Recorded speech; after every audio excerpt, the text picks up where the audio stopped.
तन्नव ने तांत्रिक का गला पकड़ा सामने से ही, उसको मतलब ऐसी इतनी गंदी उल्टी हुई ना, ऐसे मतलब पूरा काला पानी निकल रहा था। उसने तांत्रिक के सर में देके मारा और उसका मतलब ब्लड निकलने शुरू हो गया। उसने एक छलांग में सीधा वहां चढ़ गया, बोल रहा उन सबको तो निकाल दिया, मैं नहीं निकलूंगा यहाँ से। जय श्री राम दोस्तों, आप सभी का स्वागत है अक्षय वशिष्ठ चैनल पर। इस चैनल पर मैं अक्षय वशिष्ठ आपको ऐसे पैरानॉर्मल इंसिडेंट और एक्टिविटीज़ के बारे में बताता हूँ जो कि हमारे फॉलोवर और सब्सक्राइबर हमारे साथ शेयर करते हैं। इंस्टाग्राम आईडी, जीमेल आईडी और अब एक ऐसा फ़ोन नंबर जो कि आप स्क्रीन पर देख सकते हैं। तो कभी आपके साथ कोई पैरानॉर्मल इंसिडेंट हुआ हो, आप उसे रिकॉर्ड करके भेज सकते हैं। मैं अक्षय वशिष्ठ उसे नरेट करूँगा अपनी आवाज़ में।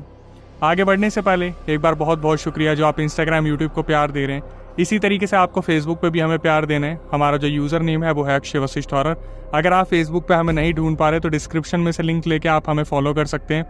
बहुत सारे फेक पेजेस हैं जो हमारी वीडियोस को कॉपी कर रहे हैं, बट आपका जो काम है वो है सही लोगों को सही डायरेक्शन दिखाना। तो जितने ज़्यादा फॉलोअर हमारे फेसबुक पे होंगे उसी से हमारा ऑथेंटिकेशन बढ़ेगा।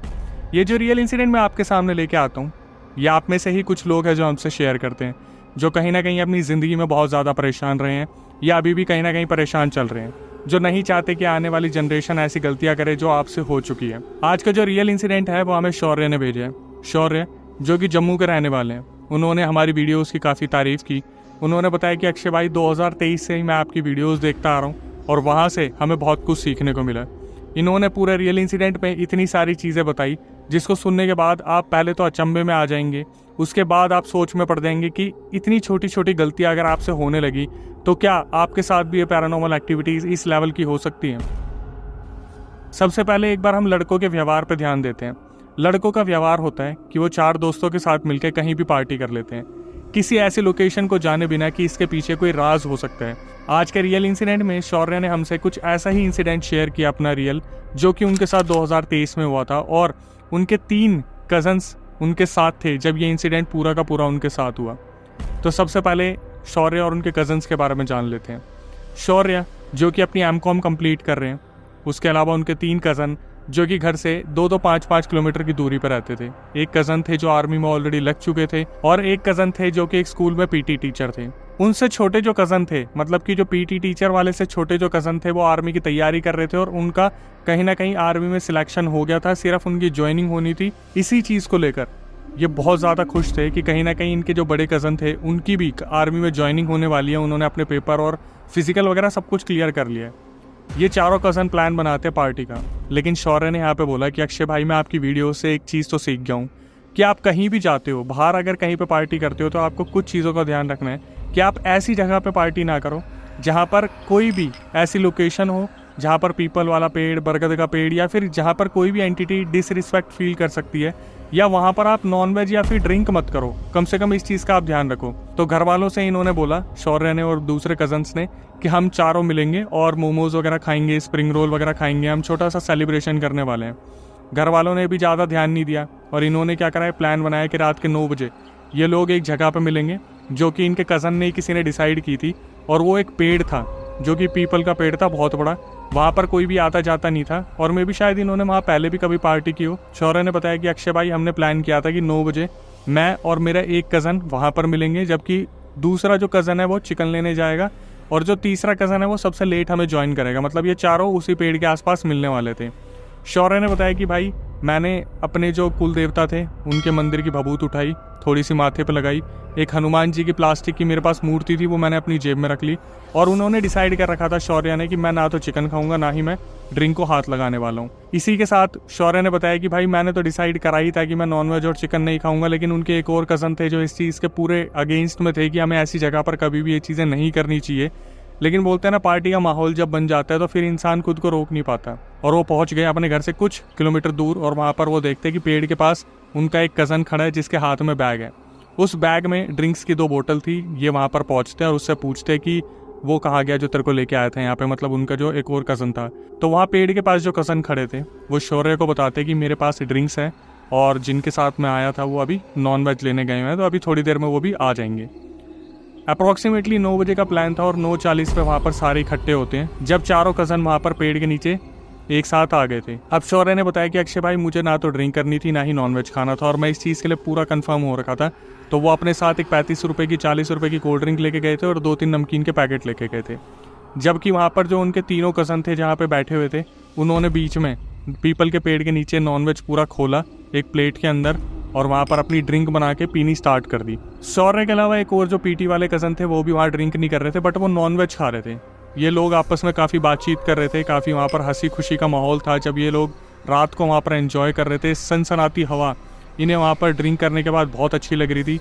बाइक वहाँ पे 2 खड़ी थी, जिस बाइक पे ये आए थे और उसी बाइक पे इनको जाना था।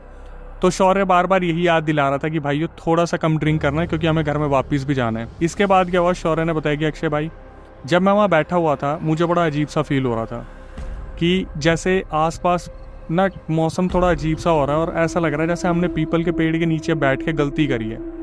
फिर भी शौर्य ने अपने आप को कहीं ना कहीं इधर उधर ध्यान में भटका लिया और वो भी अपने कज़न्स की बातें ही सुन रहे थे। जब उनका एक कज़न था जो नॉनवेज खा रहा था, जो पीटी वाला मैंने आपको बताया कि वो ड्रिंक नहीं करता था, वो भी नॉनवेज खा रहा था, ड्रिंक नहीं कर रहा था।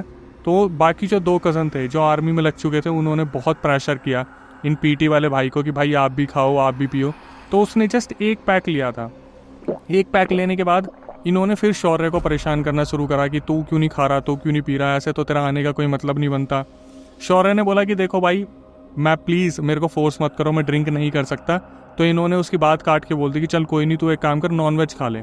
शौर्य ने बताया कि अक्षय भाई आप बिलीव नहीं करोगे, मैंने नॉनवेज की तरफ हाथ बढ़ाया ही था, ऊपर से एक बहुत बड़ी डाली सीधा नॉनवेज की प्लेट में आके गिरी और सारा नॉनवेज हमारे कपड़ों पे उड़ के गिर गया। अब इसके बाद क्या हुआ, ये लोग बहुत ज़्यादा वहाँ पे डिसअपॉइंट हो गए कि यार ये क्या हुआ, सारा का सारा नॉनवेज जुड़ गया। इन्होंने क्या करा, इस चीज़ को वहाँ पर देख के 2-2 पैक मारे, जो पानी ये लेके आए थे ड्रिंक के साथ, वो इन्होंने अपने कपड़ों पे डाला, कपड़े साफ़ करे और वहाँ से बाइक पे निकल गए। अब शौर्य ने बताया कि अक्षय भाई हमने क्या करा, वापस आते टाइम एक जगह से हमने पान की टॉफ़ी ली, मतलब मीठा खा लिया। ये भी शायद इनकी एक गलती थी, बस इसलिए कि मुँह से स्मेल ना आए। तो इन्होंने क्या करा, पान की टॉफ़ी खाई और ये अपने अपने घर आ गए। घर आने के बाद जब शौर्य की सुबह आँख खुलती है तो आधा घंटा ही हुआ था, शौर्य अपने फ़ोन देख रहे थे। अचानक से एक कज़न की मम्मी का फ़ोन आता है शौर्य के पास और वो बोलती है कि शौर्य कल रात को तुम कहाँ गए थे। शौर्य बहुत ज़्यादा वहाँ पर घबरा जाता है कि ऐसा क्या हो गया, अचानक से क्या बात हो गई। तो वो बोलते कि कहीं नहीं, हम तो ऐसे ही घूमने गए थे, हमने मोमोज़ खाए और स्प्रिंग रोल खाया। तो वो जो कज़न की मम्मी थी वो बोलती है बेटा एक काम करो, तुम एक बार घर पे आ जाओ और एक बार आके इसे देखो, इसकी हालत ख़राब हो रही है, क्या हो गया अचानक से पता नहीं चल रहा है। उन्होंने अपनी बाइक उठाई और जब वो अपने कज़न के घर के बाहर पहुँचे तो देखा कि जो कज़न है वो उन्हें देखकर एकदम से हंसता है और बोलता है कि चलना चलना वहीं चलते हैं जहाँ पर हम कल गए थे, वहाँ पर वो सब हम करेंगे जो हमने कल किया था। अब शौर्य अचानक से पीछे मुड़ के देखते कि उनकी जो आंटी खड़ी थी, मतलब कज़न की जो मम्मी थी, वो भी वहीं है। तो वो इशारे में बोलते कि मत बोल, पीटेंगे यहाँ पर, कोई भी बात मत बोल। अब वो जो सामने बैठा हुआ है वो कज़न थोड़ी ना है, वो वहाँ पर फिर शुरू हो गया चलना वहीं चलेंगे, नॉनवेज खाएंगे, चलना वहीं चलते हैं। तो अचानक से उनकी जो मम्मी खड़ी थी कज़न की, उनको कोई आवाज़ मारता है बाहर से। जैसे ही वो बाहर जाती है सुनने के लिए, ये शौर्य जो था अपने कज़न को डांटते कि तू पागल है, पिटवाएगा क्या हमें, सारी सच्चाई यहीं खोलेगा। तो अचानक से इसके हाव भाव से बदल जाते, जैसे इसके अंदर पता नहीं कौन आ गया, क्या अजीब सी एंटिटी आ गई। और ये अपने हाथ में एक पैड उठाता है और पैड में लिखना शुरू करता है। शौर्य बड़े ध्यान से देख रहा था कि अपने पैड में लिख क्या रहा है, लेकिन पैड में जो चीज़ लिखी जा रही थी वो कोई आम लैंग्वेज नहीं थी, वो कोई अरबिक लैंग्वेज थी। पैड में से पेपर फाड़ के जो उसने लिखा हुआ था वो शौर्य को दिखाता है, वो जो कज़न था, और शौर्य एकदम से हैरान हो जाते कि ये ऐसी लैंग्वेज कहाँ से लिख रहा है जो साली समझ से परे है। ये अपना दिमाग लगाते हैं और ये समझ जाते कि कुछ ना कुछ तो गड़बड़ हुआ है, और ये बताए तो बताए किसे। तो इन्होंने एक चीज़ सोची कि मैं अपनी नानी के घर पे जाता हूँ और नानी को सब कुछ बताता हूँ, तो वो उस टाइम की है जहाँ पर उन्होंने ये सारी चीज़ें देखी होंगी, तो वो मेरे को कोई ना कोई सोल्यूशन देगी। शौर्य अपनी बाइक उठाते हैं, अपने घर से 2 टी-शर्ट उठाते हैं और नानी के घर पहुँच जाते हैं, जो कि 20 मिनट की दूरी पे था। वहाँ पर मामी जी भी थी, तो मामी जी एकदम से पूछती हैं शौर्य से कि अरे तू बिना बताया आ गया। तो शौर्य सामने से बोलता है कि हाँ मेरा नानी जी से मिलने का मन था तो मैं आ गया। तो ये बोलती है चल रुक जा, मैं कुछ कोल्ड ड्रिंक वगैरह लेके आती हूँ, समोसे लेके आती हूँ। तो शौर्य बोलता है हाँ मामी जी आप ले आओ, तब तक मैं नानी जी से बात कर लेता हूँ। तो ये नानी जी को बोलता है कि नानी जी मेरे से गलती हो गई, और शायद मेरे से ही नहीं, उन सब से, हम चारों से कुछ गलती हुई है। तो नानी बोलती क्या हुआ। तो इतने में मामी आ जाती है। मामी बोलती है कि कोल्ड ड्रिंक वगैरह पी लो। तो कोल्ड ड्रिंक खोल के देती है, समोसे देती है। तो ये खाते खाते नानी और ये ऐसे बात करने लगते हैं कि कुछ हुआ ही नहीं है। तो शौर्य नानी को बोलता है कि नानी मुझे आपसे अकेले में बात करनी है। तो नानी बोलती है, वहाँ पर एक ऐसा ड्रामेटिक हो जाता है, नानी बोलती है कि एक काम कर बेटा, तू अब आ ही गया है तो एक काम कर, मेरे पैरों में थोड़ा सा तेल की मालिश कर दे तो मैं भी थोड़ा कंफर्टेबल हो जाऊंगी। तेरे हाथों में तो पता है ना जादू है, तू मेरा पोता है, तो तू कर दे। तो वहाँ पर दादी क्या करती है, इस तरीके से सब कुछ बना देती है माहौल कि वो कुछ काम करवाना चाहती हैं ताकि मामी जी को पता ना चले, क्योंकि शौर्य को पता था मामी जी को भी पता चला तो भी पिटने वाले हालात हो जाएंगे। तो मामी जी बोलती है ये ले तेल की बोतल लगा दे नानी के। तो नानी बोलती है नहीं नहीं यहाँ नहीं, मैं छत पे जाके थोड़ा खुले में हवा में थोड़ा तेल लगवाऊंगी तो मेरा सर भी ठीक हो जाएगा।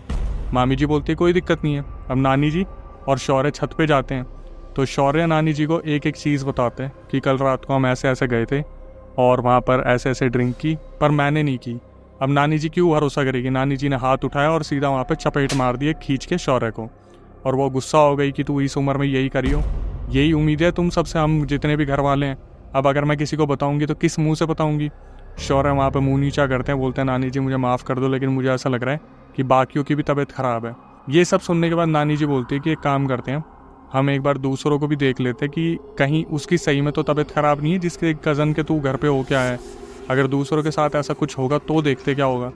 लेकिन नानी जी ये बोलती है कि एक काम करती हूँ, सबसे पहले मैं डायरेक्टली तेरे को लेके नहीं जाऊँगी, चल तू एक पीर बाबा की मज़ार पे चल।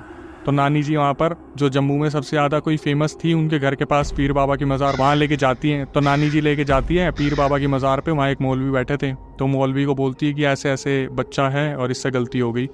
तो मौलवी सुनते हैं और बोलते हैं कि रुक जाओ मैं देख लेता हूँ। वो झाड़ा लगाते हैं मोर पंख का और धागा वागा देते हैं। तो मौलवी बोलते हैं कि मैंने चेक तो करा है, ऐसे कोई लक्षण तो नहीं है, लेकिन इसके ऊपर अगर कुछ होगा तो वो भी पास नहीं आएगा। तो जो नानी जी थी वो डिसाइड करती हैं पीर बाबा की मज़ार से निकलने के बाद कि दूसरे कज़न्स को भी देखने जाना है। तो ये बोलती है कि मेरे को घर में मत जाने दियो, क्योंकि मेरे को अगर मैं गई तो मेरे को बैठना पड़ जाएगा, मैं बाहर रुक जाऊंगी थोड़ी दूर, और तू ऐसे विजिट करके आ जाइयो कि आज शाम का क्या प्लान है या फिर कल का माहौल कैसा था या आगे क्या करना है, बस तबीयत देख लियो उनकी ठीक है या नहीं है। ऐसा ही हुआ, नानी जी बाहर रुक गई, घर के दूसरे कज़न के घर पे गए। तो शौर्य ने बताया कि दूसरा कज़न जब मैं पहुंचा उसके घर पे, उसकी भी हालत बेकार है, वो भी 100-102 के फीवर में पड़ा हुआ है और वो भी कुछ नहीं बोल रहा। हालांकि उसके पेरेंट्स को लग रहा है कि शायद कुछ ना कुछ प्रॉब्लम रही होगी।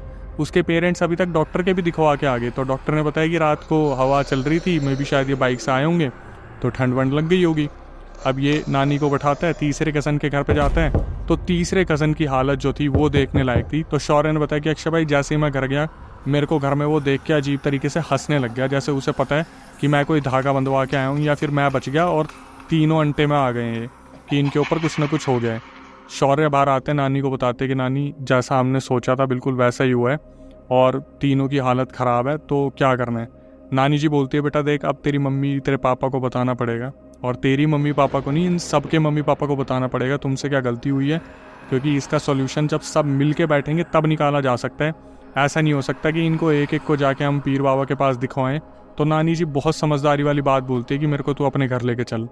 शौर्य ने बताया अक्षय भाई मैं बाइक तो चला रहा था, लेकिन मेरे पहली बार हाथ पैर काँप रहे थे कि अब मेरी मम्मी मुझे इतना मारने वाली है कि मैं कैसे बचाऊंगा अपने आप को। शौर्य ने बताया कि नानी जी के साथ मैं अपने घर पहुंचा और नानी जी ने उनकी मम्मी को सब कुछ बता दिया कि देख ऐसे ऐसे हुआ है और इन बच्चों से गलती हो गई और उनके ऊपर भी कुछ ना कुछ दिक्कत आ रखी है। तो शौर्य ने बताया कि अक्षय भाई मेरी मम्मी ने मुझे जो लुक दी ना, पहली बार ऐसी लुक दी जैसे मेरी मम्मी अभी मुझे बहुत पीटने वाली है। नानी जी ने फिर भी उनकी मम्मी को समझाया कि ये मार पीट का टाइम नहीं है, अभी उनके ऊपर से उतारा करवाना है, कुछ ना कोई दिक्कत तो हुई है। शौर्य के पापा को फ़ोन किया जाता है, उसके साथ साथ दूसरों के जो कज़न्स थे उनके घर पे फ़ोन किया जाता है। तो शौर्य के पापा तो आ जाते हैं, एक और थे कज़न जिनके मम्मी पापा भी आ जाते हैं, लेकिन 2 कज़न्स के जो पापा थे वो बस ट्रांसपोर्टेशन में थे, वो काम से गए हुए थे तो वो नहीं आ पाए, तो उनकी मम्मी के साथ ये आ गए।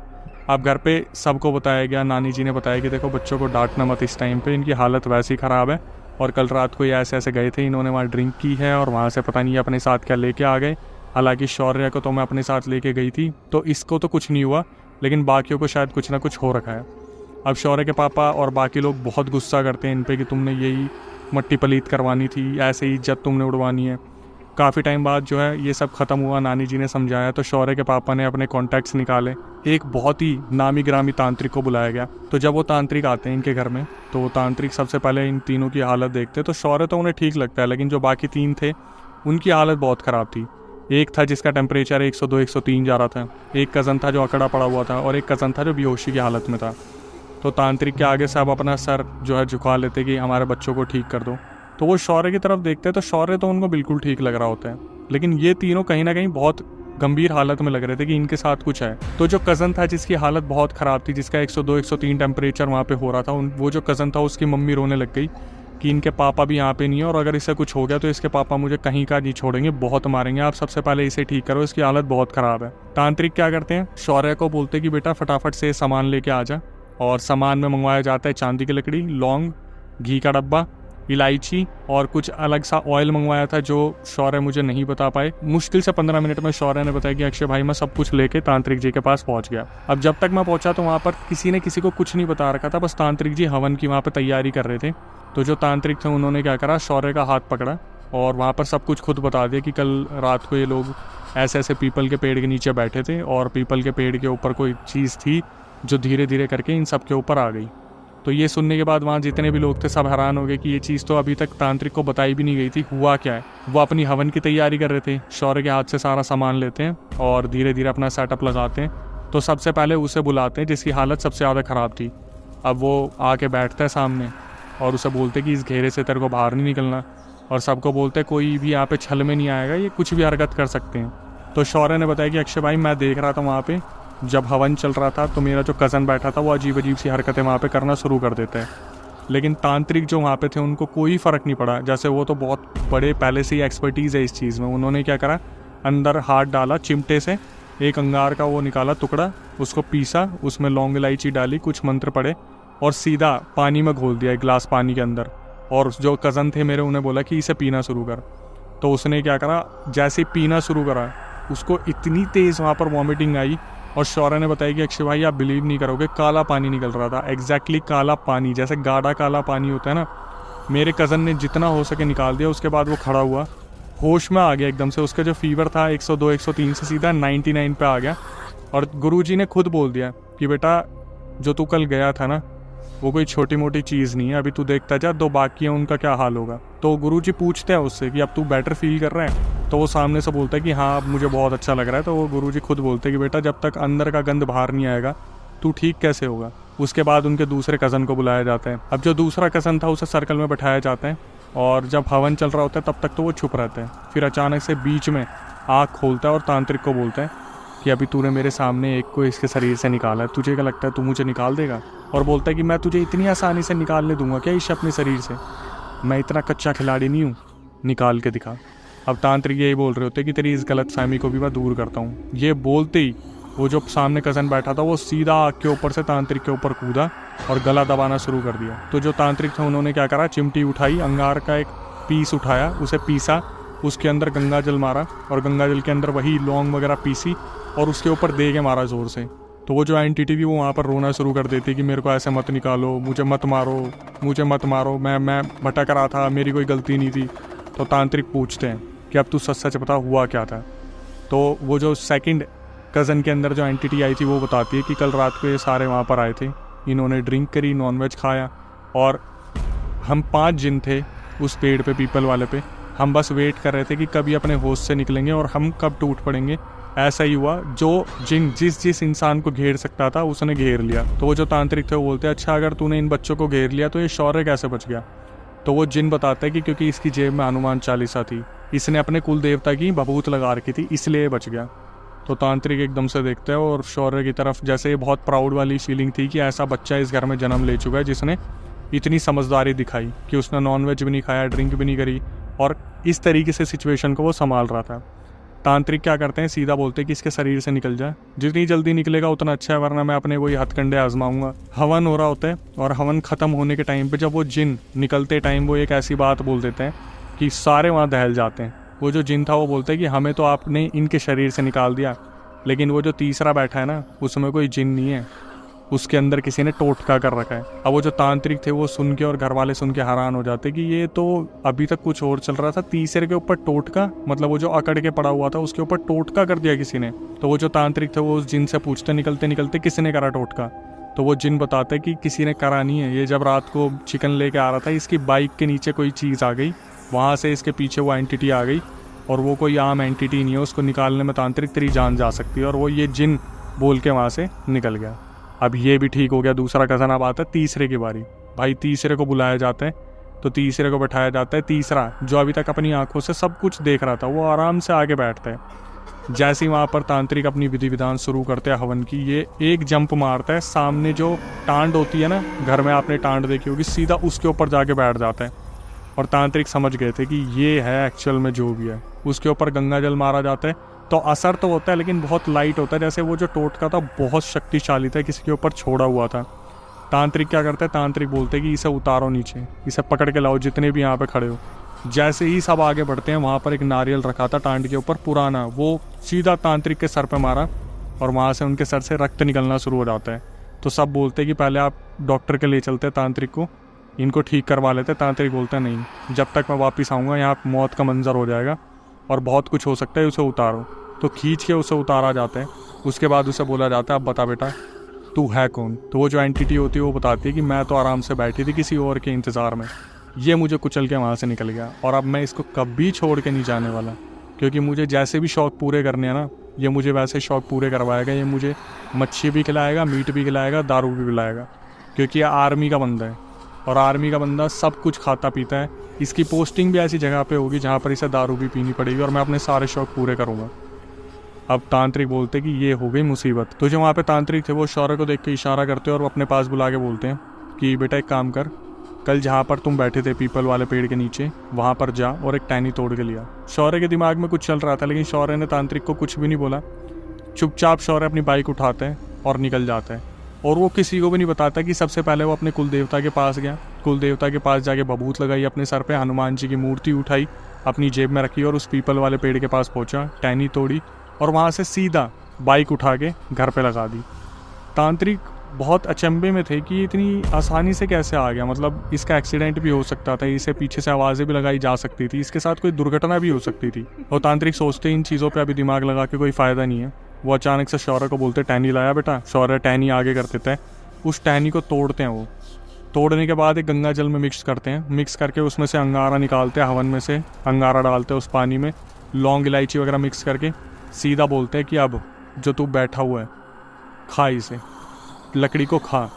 लकड़ी को गंगा जल के साथ पीना भी पड़ेगा और चबाना भी पड़ेगा। अब वो एंटिटी पूरी कोशिश कर रही थी निकलने की, लेकिन तांत्रिक ने अपनी शक्तियों से पूरा बांध दिया था उस शरीर को। तो वो जो तीसरा लड़का बैठा था, तीसरा कज़न था, वो फटाफट से लकड़ी उठाता है, खाना शुरू करता है। तो उसके होंठ कटने शुरू हो जाते हैं, दांत में लगना शुरू हो जाता है और वो चिल्लाना शुरू करता है जैसे मुझे निकाल दो, मुझे छोड़ दो, मेरे से गलती हो गई। तांत्रिक बोलते इस गंगा जल के साथ इस लकड़ी को खा और पी। लकड़ी खाने के बाद, गंगा जल पीने के बाद अचानक से उस लड़के को वॉमिटिंग होती है और उसके पेट से भी काला पानी निकलता है। उसके बाद वो लड़का मुक्त होता है। तो वहाँ पर घर वाले देख रहे थे और वो अचंभित हो जाते कि ये तो कोई टोटके की एंटिटी थी, तो वही पीपल का पेड़ और वही गंगा जल, वही सारी विधि विधान। तो तांत्रिक वहाँ पे बताते हैं कि ये कोई टोटके की एंटिटी नहीं थी, ये 5 जिन थे, 2-3 इसके शरीर में आ रखे थे और एक उनके शरीर में आ रखे थे। तो इसके ऊपर सबसे ज़्यादा हावी थे और मैं इस चीज़ को पहले से जानता था। तो ये जिन मिलके सबको पागल बना रहे थे कि कोई टोटके की एंटिटी आ रखे, ऐसा कुछ भी नहीं था। ये 5 जिन थे, 5 ने इन्हें घेर लिया था। फिर घर वाले बोलते कि शौर्य कैसे बच गया। तो फिर जो तांत्रिक थे वो शौर्य की तरफ देखते हैं और बोलते कि तुझे एक भी आवाज़ नहीं आई। शौर्य बोलता नहीं, मुझे कोई आवाज़ नहीं आई। तो अचानक से जो तांत्रिक थे बोलते कि तू लकड़ी लेने से पहले कोई कवच लेके गया था अपने साथ। तो शौर्य बोलते कि मैं सबसे पहले अपने कुल देवता के मंदिर गया, मैंने वहाँ बबूत लगाई, उसके बाद हनुमान चालीसा अपने घर से उठाई, एक मूर्ति अपनी जेब में रखी, फिर मैं गया। तो तांत्रिक वहाँ पे हंसते हैं और बोलते कि चलो हम ये आज की पीढ़ी से एक्सपेक्ट तो नहीं कर सकते, लेकिन तूने बहुत समझदारी वाला काम करा। तो तांत्रिक जब वहाँ पे सबको मुक्त कर देते हैं तो सबके घर वाले जो थे वहाँ पर पैर छूना शुरू कर देते हैं और उन्हें कुछ दक्षिणा देने की कोशिश करते, लेकिन वो तांत्रिक दक्षिणा नहीं लेते। बहुत फोर्स करने पर उनका खाना बनाया जाता है और तांत्रिक वहाँ पे खाना खाते और बोलते कि अब मैं जा रहा हूँ। तो शौर्य ने बताया कि भाई गुरुजी वहाँ से चले गए और जहाँ पर वो बिलोंग करते थे वहाँ पर हमने 10 किलो आटा और 5 किलो चावल दान किए थे, बस कि हमारी तरफ से ये भेंट है। उसके बाद से सब कुछ ठीक हो गया, सारे कज़न्स ठीक हो गए और इन्होंने ड्रिंक करनी छोड़ दी, नॉनवेज खाना छोड़ दिया। अब अपनी लाइफ में सब बहुत अच्छा कर रहे हैं, कभी इनको पलट के देखने की ज़रूरत नहीं पड़ी। लेकिन वो जो तांत्रिक थे वो सही टाइम पे आ गए थे और शौर्य ने जो दिमाग चलाया, तो कहीं ना कहीं हमारी वीडियो से अगर आप सीख ले सकते हैं तो सीख ले लो। हम इसीलिए वीडियो निकालते हैं। इसीलिए मैं आखिरी में आके ये बोलता हूँ, moral of the story conclusion यही है कि भाई इन चीज़ों को जितना हो सके अवॉइड करो। अगर आप फिर भी कहीं ड्रिंक कर रहे हो, कहीं नॉनवेज खाने की आपकी हैबिट है, तो घर पे खाओ, दोस्तों के साथ खाओ, कहीं ऐसी जगह खाओ जहाँ पे आप सेफ हो। तो आखिरी में आके मैं यही बोलना चाहूँगा कि जो नए व्यूअर्स हमारे चैनल पे आए हैं, सबसे पहले उनसे रिक्वेस्ट है कि यार हमारे मोटिवेशन को बढ़ाओ। प्लीज़ हमारे चैनल को सब्सक्राइब करो, बेल नोटिफिकेशन ऑन करो, ताकि ऐसे अवेयरनेस वीडियोज़ आपके पास आ सके और आप उनसे कुछ ना कुछ सीख ले सकें। जो इंस्टाग्राम यूट्यूब को आप प्यार दे रहे हो उसके लिए तहे दिल से शुक्रिया, और फेसबुक को भी इसी तरीके से प्यार दे। तो डिस्क्रिप्शन में जो लिंक है निकालें, फॉलो करें जाके। आपकी भारी डिमांड पर हमने पॉडकास्ट चैनल स्टार्ट किया है, उसका लिंक डिस्क्रिप्शन में है। जितनी जल्दी आप उसे सब्सक्राइब करेंगे उतनी जल्दी आप पॉडकास्ट देख पाएंगे। और एट द एंड कभी आपके साथ कोई पैरानॉर्मल इंसिडेंट हुआ हो तो आप उसे रिकॉर्ड करके भेज सकते हैं। मैं अक्षय वशिष्ठ उसे नैरेट करूँगा अपनी आवाज़ में। नई वीडियो नए पॉडकास्ट आने तक stay tuned with the channel. तो उन्होंने एंड में हम सबको एक धागा दिया बांधने को, और जैसे गुरुजी चले गए ना, मतलब आशीर्वाद दे दू के, तो घर वालों ने उनको दक्षिणा देने की कोशिश की, कुछ पैसे देने की कोशिश के लिए 3,000 मतलब 5-7 हज़ार देने की कोशिश की। तो गुरुजी ने बोला कि मेरे ज़िंदगी में पैसे का कोई मोल नहीं, मैं इस चीज़ों से संन्यास ले चुका हूँ। तो घर वालों की ज़बरदस्ती फोर्स करने पर उनके लिए खाना बनवाया गया। जिस आश्रम में वो लोग रहते हैं वहाँ हम लोगों ने 10 किलो आटा और 5 किलो चावल का दान दिया।